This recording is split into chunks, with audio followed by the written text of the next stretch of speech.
Good evening, everybody, and welcome to Back to Basics, Common Sense Law with yours truly, Preet Gill.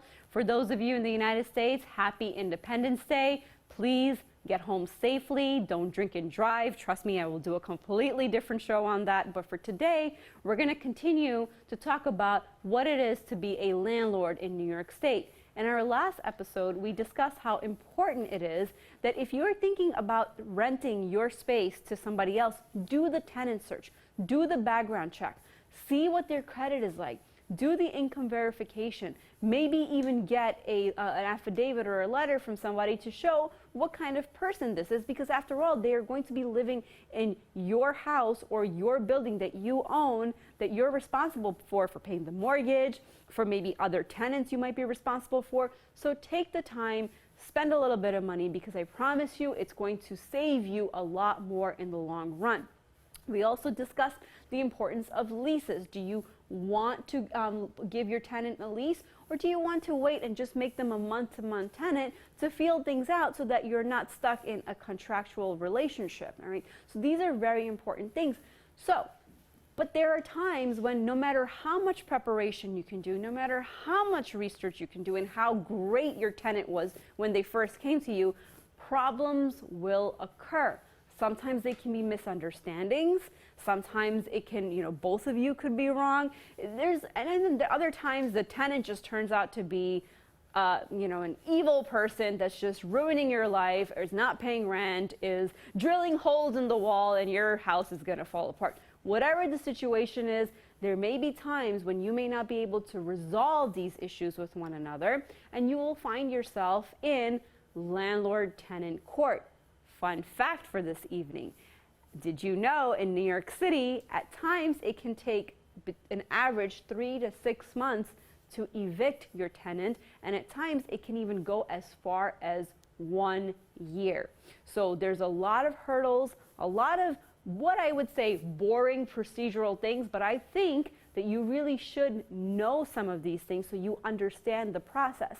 So don't go anywhere, because after the break, I have attorney Dustin Bowman, who was at our show last week. He's going to come in and he's going to walk us through what to expect in landlord-tenant court. See you after the break. Welcome back. Have you ever found yourself in landlord-tenant court in New York City? I have. It's annoying. I don't know what to do. There are people everywhere. There are judges screaming at you. There are lawyers screaming at you. It doesn't matter if you're a landlord or a tenant. And sometimes there are such little requirements and specific requirements that the average, even sometimes attorneys, will make mistakes, because in New York City, laws are so specific that you have to follow them like religiously. And if you make a mistake, you may have to start all over again.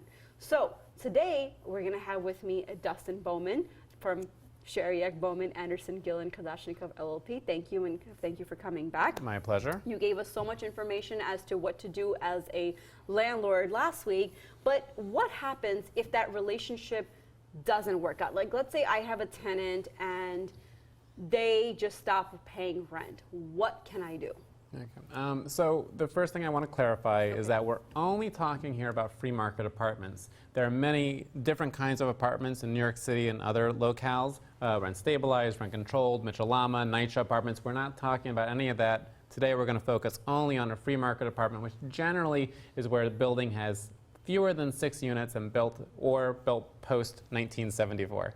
Okay, so all right. So this includes like the typical two-family house where Right. I may live downstairs, they live upstairs, or maybe even I have a small building with, let's say, 4 units or 5 units. That's right. And okay, so just keep Okay. that in mind. Okay, thank you. So now going back to your hypothetical where you have a tenant who's not paying the rent.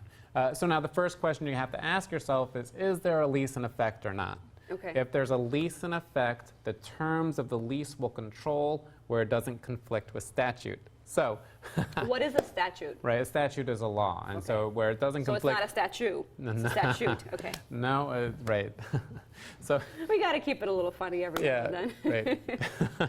Right. So where it doesn't conflict with statute, the notice has to be 14 days. So or more. So if the lease says 15 days, that's perfectly fine, but it has to be at least 14 days. Now, it used to be, just in June 13th of 2019 that a 3-day notice would have been sufficient pursuant to statute. That is no longer the case, since now it's a 14-day notice only for the non-payment of rent where there is a lease in effect. So what does this notice say? Notice says, essentially, you didn't pay the rent. If you don't pay, I'm going to start a proceeding against you. And this notice is required as a predicate to bring someone to court anywhere in the state of New York. And how can I just write the notice and just hand it to my tenant? Right, so the specificity of the content of the notice and the manner in which you serve the notice is pretty intense in New York, which is why we always suggest going to a lawyer.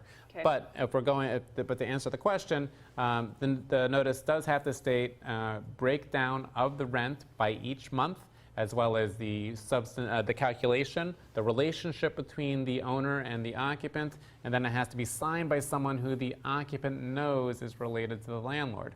Okay. So it sounds like it's an easy and intuitive thing to do, but unfortunately it's not, and a lot of people make mistakes on that. You said something about serving. Right. What does that mean? So the laws inside and outside of New York City are different in regards to the serving of predicate notice. Okay. And when I say serving, I mean the manner in which you deliver that notice to the tenant. So in New York City, I am not permitted simply to walk up to the tenant as the owner and say, here's the notice. Okay. It has to be delivered in a different manner. And that manner is typically by a process server or at least someone who's not related to this particular apartment. And then the requirements of service are also pretty intense and took me years to understand. Well, we don't have to go into very particulars, but what you're trying to say is, what Dustin's trying to say is, it is so important. This step is really important. How you deliver this notice, remember, because the tenant is no longer paying the rent, how you deliver this notice actually is very important, because if you make a mistake or you don't follow the rules, and you find yourself in landlord-tenant court eventually, and then somebody notices this mistake, well, guess what? You have to start all over again. So instead of teaching everyone to say, okay, here are all the steps that we need, because it will take, I don't know, like 7 hours, I think, maybe 8 hours. What we're trying to emphasize is this particular part, even if maybe you did the notice yourself, this particular action as to giving the notice to your tenant should be done, in my opinion, by a independent process server, right? Can you hold on, Dustin? We actually have a call. Sure. Thank you for calling Back to Basics. This is Preet. Hello, मैं TV पे live हूँ. हाँ जी, yes, you're live, ji. Okay, thank you. Actually, I had a question. मुझे landlord, मैं actually landlord हूँ. Okay. And मेरा एक tenant है, उनके साथ like सब ठीक, proper lease sign हुई है. लेकिन लीज में मैंने साफ साफ लिखा है कि देखो आप कोई animals like dogs नहीं रख सकते. हमारा बड़ा इशू होता है इस बारे में, लेकिन उन्होंने चोरी से फिर भी रखा हुआ है. So now I don't know, like, what can I do in this situation? What rights do I have? And otherwise they're tenant तो वो ठीक है, but the dog thing is an issue for me, and I don't know what I can do here. Okay, hold on. I'm going to translate everything. So the question basically, Dustin, was that the caller has a tenant that they're in a lease. The lease specifically says that there are no pets allowed, and the tenants do have a pet that they're secretly keeping. But besides that issue, they're actually decent tenants. What are the recourses at that point? So again, we're assuming this is a free market apartment that's in that 2 or 3 family hypothetical home. Is that right? So your apartment, is it in a building? How many units are in there? नहीं ये घर में है. It's just the house. Oh, okay. So in the case that you have a lease that says no pets are permitted, and the tenant is keeping that pet openly and notoriously, which means they're not hiding it, then a landlord has a very short period of time in which to make a complaint. And that complaint would be in the form of that predicate notice saying that they have to cure the condition. But still, assuming we're in that free market one-family house, the recourse of the landlord would be to serve a notice to cure. Okay. And then if the dog's still there, a notice to terminate, followed by a petition, and going through a landlord-tenant proceeding, which can be 3 to 5 months or longer if it goes to trial. And then in the case that you actually do get to a trial on this issue, the court will, pursuant to a certain statute, give the tenant time to cure, and by that time, the 1-year lease in this situation is likely to be over, which is why, again, going back to last week when we discussed how important it is to do checks on your tenants before letting them in, that's why it's so important. So just a couple of things to emphasize. So the opportunity to cure that you're talking about is to fix whatever mistakes. So the court will actually say, we know you have a dog. I'm assuming it's a dog, maybe it's a cat, but we know you have a dog, please get rid of it. And they can say, look, no dog. But you have to make a decision as a landlord if it's even worth it, because I believe you said that the tenants are actually pretty okay besides this dog issue, right? They're okay, but when we signed the lease, we specifically said, and they said, nahi, hamara nahi hai, don't worry. And now it's like, Right. we know that they have a dog. So basically what Dustin is saying, at this point, you have to make a decision.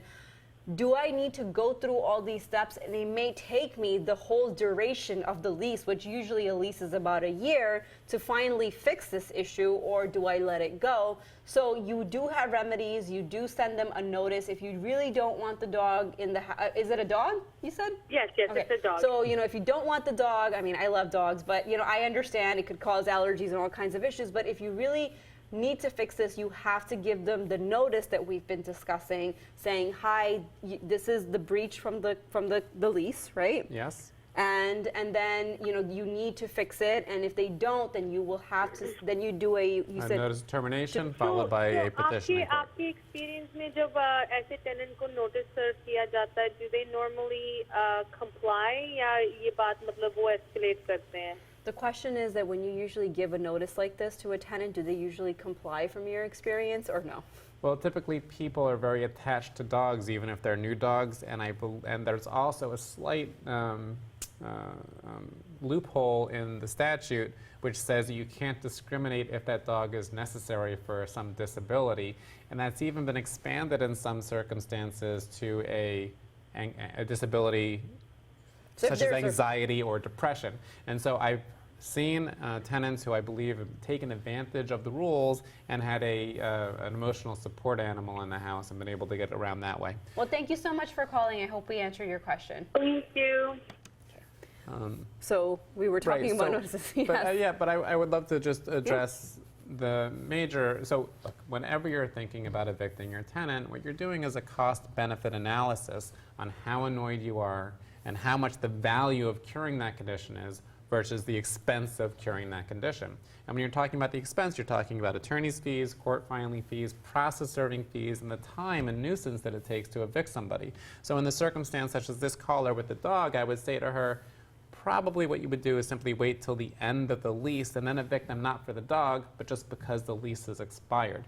In the case you're evicting for the dog, you're basically spending thousands of dollars to get to a point where a judge is just going to say, fix it, and if they don't fix it, then you're looking at a process that's usually 6 to 8 months probably to get this tenant out. Well, you said something that started to get me to think. Well, let's say a lease expires, right? And I continue to let the tenant stay in there, and they're paying month to month, and I keep taking it. But then is that an automatic renewal of the lease? Yeah. So in New York City and New York State, there is a rule that says that lease is renewed on a month-to-month basis after the expiration of the lease. Okay. And so it is automatically renewed. However, you can still commence a landlord-tenant proceeding based on the expiration of the 30-day to 30-day lease. So then it's not like, so if your original lease was only for a year, now it would be a month-to-month lease, basically. That's right, and you could evict the person for any reason or no reason at all, as long as that reason isn't discriminatory in nature. Okay, so... Or retaliatory, sorry. So back to my question about the tenant is not paying. Let's say we've served them with they're a month-to-month tenant, right. Okay? So how long do you have to give how long of a notice do you have to give to a month-to-month tenant for if they're not paying rent and if you just want them out? But there's no lease in effect. Typically, you would not start a non-payment proceeding with the 14-day notice, but you would start a holdover proceeding, which will be noticed somewhere between 30 and 90 days. Right. So it used to be 30 days, but on June 14th and October, the laws will change. And then the tenants may be entitled to a 60 or 90-day notice, which again works into that cost-benefit analysis from all sides. So what happens if after the 90 days are over and I still don't get any rent or the tenant is still there? What then? Oh, then you file what's called a petition, and you go to court, and you see a judge. Okay. It's not just that one appearance. In an ideal world, I suppose, you would go on that first court date, the judge would see you, hear what's going on, and make a determination. Right. But that's typically not the case, as there's adjournments that are granted, and if a trial happens, there's actually a relatively long line for trial in every county I've been in. And so that's why the process will take 3 to 5 months, or even longer now that there's elongated predicate notice requirements. So whenever I go to landlord-tenant court sometimes, I see a lot of people, just a lot of attorneys and a lot of tenants outside in the hallway. They're talking, they're writing things up. What do you expect on your first, as a landlord, if you go to court with your attorney, what would you expect to see? Like, what would happen? Well, ideally, you would come to an agreement with the tenant that, again, would take into account the cost-benefit analysis from the landlord's perspective and enter into an agreement where the tenant consented to being evicted at some date in the future and wouldn't be evicted so long as they comply with certain conditions. Unfortunately, from the landlord's perspective, that stipulation will often come at an expense of some kind of a waiver of the rent that had accrued up until that date. So maybe you're saying that if you agree with me today, we enter into settlement, I need you out by, let's say, I'll let you stay in my space until the end of this year, but then you absolutely have to leave, and in return, I will waive the last month's rent or something like that, right? Usually more than that, Okay. unfortunately, because the tenant at that point would be giving up probably 60 to 75 days of just natural delay through the court process and adjournments and trials. Well, just going down that road, let's just assume that it was the end of the year, right? And the tenant doesn't leave. Then what? So- and the tenant wants to stay longer. So can they do something to increase Right. the time? Yeah, so that's also a great and a question that in some circumstances will lead to absurdity.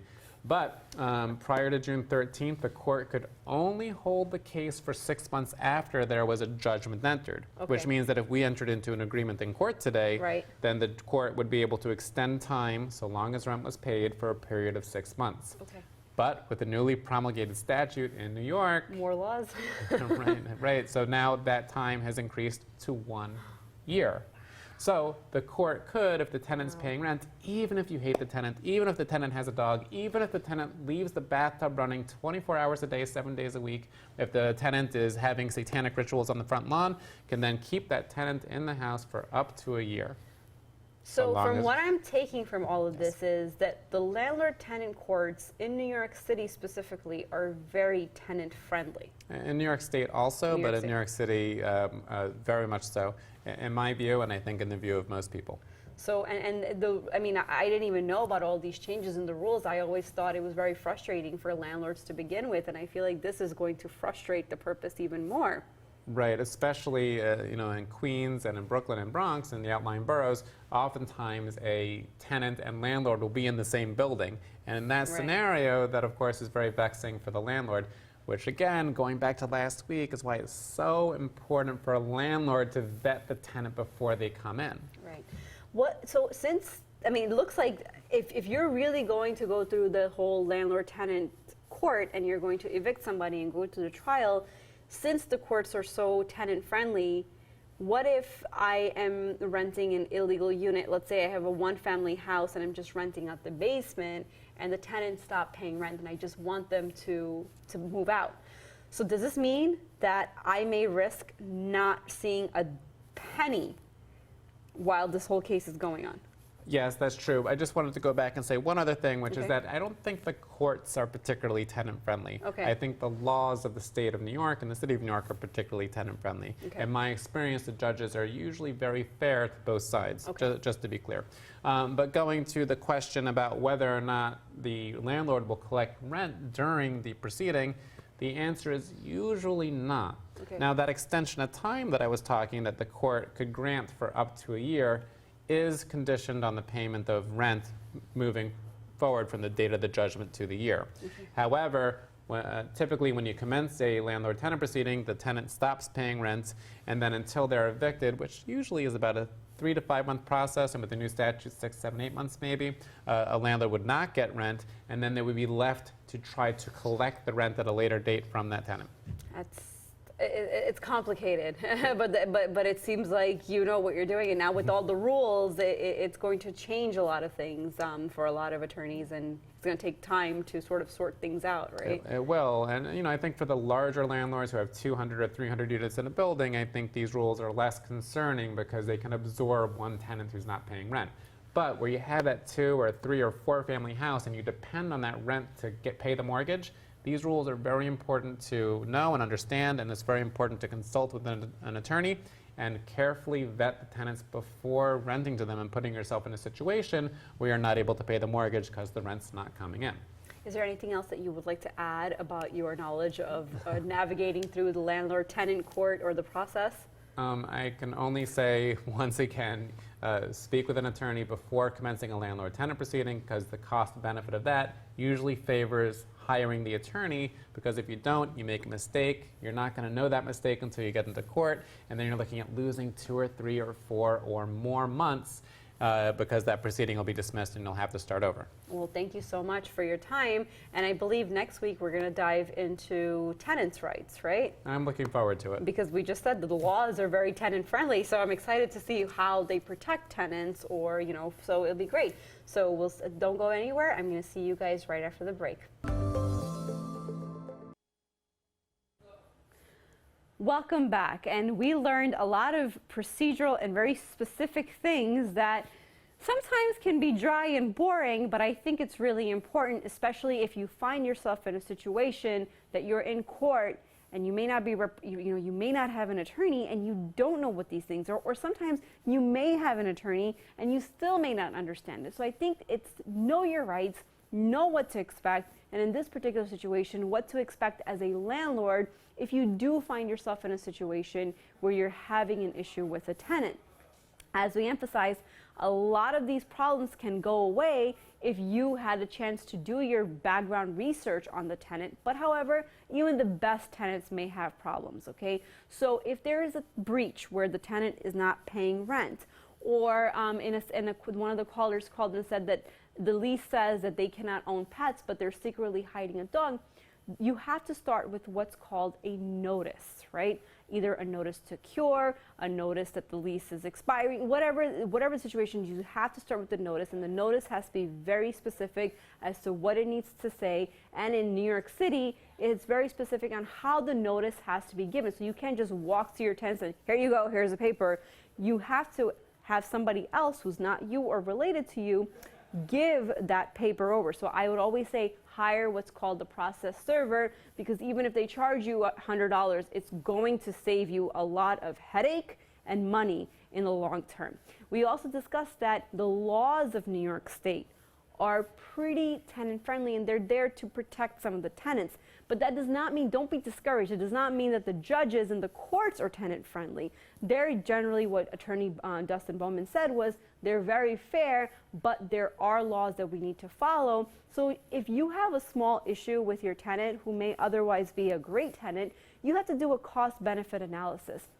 If I take them all the way to court, let's take that example for the dog, and I no longer want the dog, is it going to cost me more money, and is it going to take the same amount of time when their lease is over, or do I just let things go on? So like I always say, whenever you're having an issue, talk to a lawyer. Sometimes, and the biggest problem that I see in landlord-tenant issues is when a landlord tries to do things on their own to maybe save a couple of bucks, but what they don't realize is they've made so many mistakes, and when they get to court, the case gets dismissed, and now you've lost money on rent, you've lost time, and now you have to pay an attorney to fix those mistakes or start all over again. So keep these things in mind. So if there's a tenant out there that's watching, we haven't forgotten about you, because next week we're going to dive right into tenants' rights. So for everyone, I say good night. I will see you guys next week.